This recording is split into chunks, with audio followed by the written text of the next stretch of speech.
राम किसान भाइयों, मैं राजकुमार गांव घोड़ावाड़ी जिला सिरसा हरियाणा से बोल रहा हूँ। हमारा टॉपिक आज का जो रहेगा वो हरित क्रांति। हरित क्रांति के बाद में क्या मुनाफा किसानों को हुआ और आज के दौर में क्या नुकसान हो रहा है, इसके विषय में हमें चर्चा करेंगे। उनती राज्य एग्रो इंडस्ट्री गांव घोड़ावाड़ी सिरसा हरियाणा में हम वर्मी कंपोस्ट, वर्मी बास और कीटनाशक जितने भी दवाइयाँ तैयार होती है ऑर्गेनिक के अंदर हम यहाँ तैयार करते हैं। किसान भाइयों को हम ट्रेनिंग भी देते हैं और बहुत ही अच्छी तरीके से हम रिजल्ट व्यू लेते हैं। किसानों को चाहे स्प्रे करवा के लें, खाद डलवा के लें, हम सारे टोटल व्यू लेते हैं। तो हरित क्रांति क्यों इंडिया के अंदर लागू करनी पड़ी और हरित क्रांति के क्या परिणाम रहे और आज हमें कुछ अच्छा और करना है तो वो क्या चीज़ है। हरित क्रांति 1966-67 के अंदर MS स्वामीनाथन जी ने यहाँ पे लागू करवाई। आउट ऑफ कंट्री के जो डॉक्टर साहब, उनका भी नाम यहाँ पे आता है। हरित क्रांति में यानी कि उर्वरक जो भी है, DAP है, फास्फोरस है, नाइट्रोजन है, ये सब यूज होने शुरू हुए थे। बहुत ही सीमित मात्रा के अंदर 2.5 से 3 किलो हेक्टेयर के अंदर डलवाते थे उस टाइम। और हरित क्रांति से बहुत ज़्यादा बेनिफिट हुआ।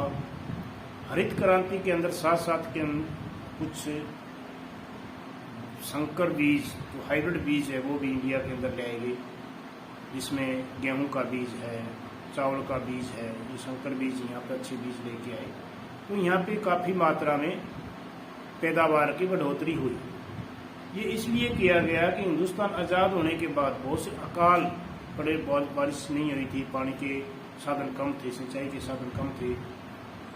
तो इंडिया के अंदर इंडिया गवर्नमेंट को ये लागू करना पड़ा, हरित क्रांति उस टाइम लानी पड़ी। तो यहाँ से पैदावार की बढ़ोतरी हुई, अनाज के भंडारण भरे गए, अनाज काफ़ी अच्छी मात्रा में पैदा हुए और हमारी इंडिया की जो पूर्ति थी वो काफ़ी हद तक पूर्ति हुई। हरित क्रांति का मतलब यही था कि पैदावार बढ़ाना। हरित क्रांति का मकसद एक ही था कि पैदावार बढ़ाना।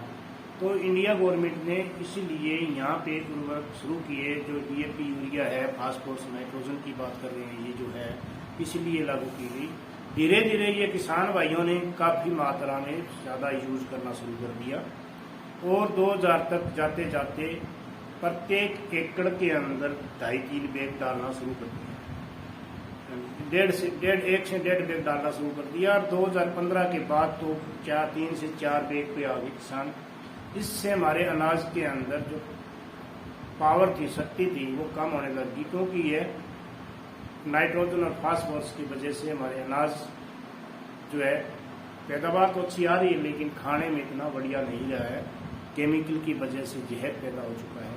हमारी सब्जी जो किसान लगाते हैं उसके अंदर DAP, यूरिया की बहुत ज़्यादा मात्रा में डाले जाते हैं और जितने भी क्रॉप हो रहे हैं उस पर पेस्टिसाइड यूज होने शुरू होगी। जैसे जैसे संकर बीज आए, संकर बीज नाइट्रोजन, फास्फोरस और भी काफ़ी केमिकल डाले गए। तो हाइब्रिड बीज थे, ये इन उर्वरक के बगैर हो नहीं रहे थे, तो पेस्टिसाइड की भी आवश्यकता पड़ी। पेस्टिसाइड डालना शुरू कर दिया, कीटनाशक दवाइयाँ डालनी शुरू कर दी। कीटनाशक दवाइयाँ डालनी शुरू करी तो धीरे धीरे हेर्बिसाइड की आवश्यकता पड़ती, जमीनों के अंदर बहुत से कूड़ा करकट होने लग गया। तो इस तरह से हमारे यहाँ पे जहर की मात्रा बहुत ज़्यादा मात्रा में होगी।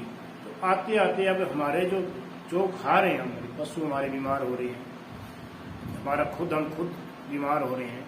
अभी हम 2 दिन पहले कहीं मैं बैठा था 10-20 किसानों के बीच में, तो वहाँ यही चर्चा हो रही थी कि हर घर के अंदर मेडिसिन की बात करें, कितनी मेडिसिन है। ज्वाइंट पेन किलर की बात करें, ज्वाइंट की दर्द की बात करें, तो इतना हर घर के अंदर बीमारियाँ बढ़ चुकी है। ये सारा खान पान की वजह से है। तो आज हमें हरित क्रांति शुरुआत में जैसे शुरुआत की थी, ये अच्छे के लिए की थी, बहुत अच्छी बात है, बहुत अच्छी पैदावार आई, बहुत इनकम होने लगी किसान भाइयों को। लेकिन हमें आज आवश्यकता है चेंजिंग की, हमें आज आवश्यकता है जैविक खेती की। और जैविक खेती के लिए हमें आगे बढ़ना होगा। हम किसान भाइयों के अपने घर पे कुछ अच्छे प्रोडक्ट तैयार करने होंगे। उसकी ट्रेनिंग जगह जगह संस्थाओं में दी जा रही है, हिसार यूनिवर्सिटी के अंदर ट्रेनिंग दी जा रही है, सोनीपत के अंदर जो जींद के अंदर दी जा रही है, कुरुक्षेत्र के अंदर दी जा रही है। बहुत सी अच्छी संस्थाएं हैं जो इंडिया के अंदर, और भी अच्छी संस्थाएं हैं जो ऑल ऑफ इंडिया की बात करें तो बहुत से किसान भाई ट्रेनिंग लेके ऑर्गेनिक खेती कर भी रहे हैं, जैविक खेती कर भी रहे हैं। उत्पादकता की बात करें, पैदावार हो सकता है 1 या 2 साल कम हो, लेकिन घर में एक देसी गाय का होना आवश्यकता है। एक घर में देसी गाय होना जरूरी है।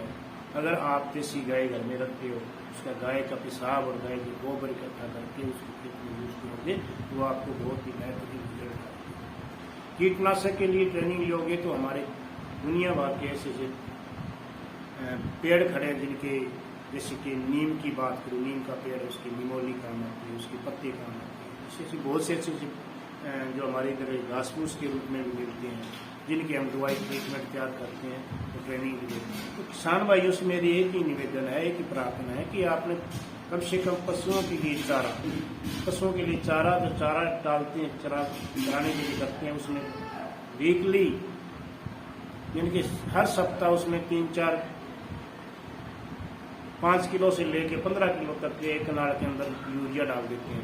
इससे काफ़ी नुकसान हो रहा है। इस पूरे विषय में चर्चा करेंगे। ये लंबी वीडियो बहुत लंबी हो जाएगी।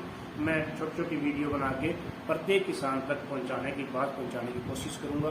एक एक किसान को इसके बारे में जानकारी दूंगा।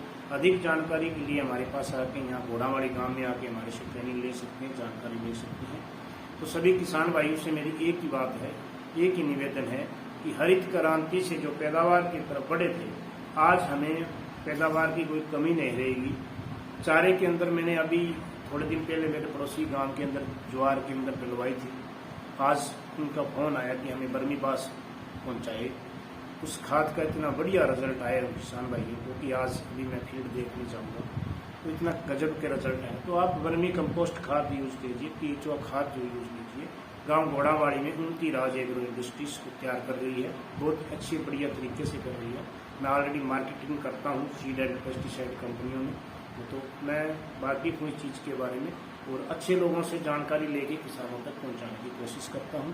तो मेरे से संपर्क करने के लिए कोई भी किसान भाई संपर्क करना चाहे तो मेरा जो कॉन्टैक्ट नंबर है वो 70-159-3292 7015932292। तो आप हमारे अनाज मंडी के पास, गांव घोड़ावाड़ी में अनाज मंडी के पास मेरा प्लांट चल रहा है। यहाँ पे आके आप खाद देख सकते हैं। हमारे पास वर्मी पास तैयार होता है, उसका सिस्टम देख सकते हैं। वर्मी पास तैयार करने का सिस्टम देख सकते हैं। एक एक चीज़ में सिखाने के लिए तैयार हूँ, लेकिन किसान भाइयों से मेरी एक ही निवेदन है, एक ही रिक्वेस्ट है कि आप 4 कनाल से लेके 1 एकड़ तक आप ऑर्गेनिक जैविक खेती की तरफ ध्यान दीजिए। अपने पशुओं के लिए, अपने खाने के लिए कम से कम जैविक खेती करना शुरू कीजिए और धीरे धीरे आप आगे बढ़ोगे तो इसके अंदर आपको मार्केटिंग का भी रास्ता देंगे और मार्केट में खुलने वाली दुकानों तक के हमने संपर्क कर रखे हैं, वहाँ भी आपका प्रोडक्ट बेचने का रास्ता बना कर देंगे। निसंकोच होकर आप खेती कीजिए। जय हिंद, जय भारत।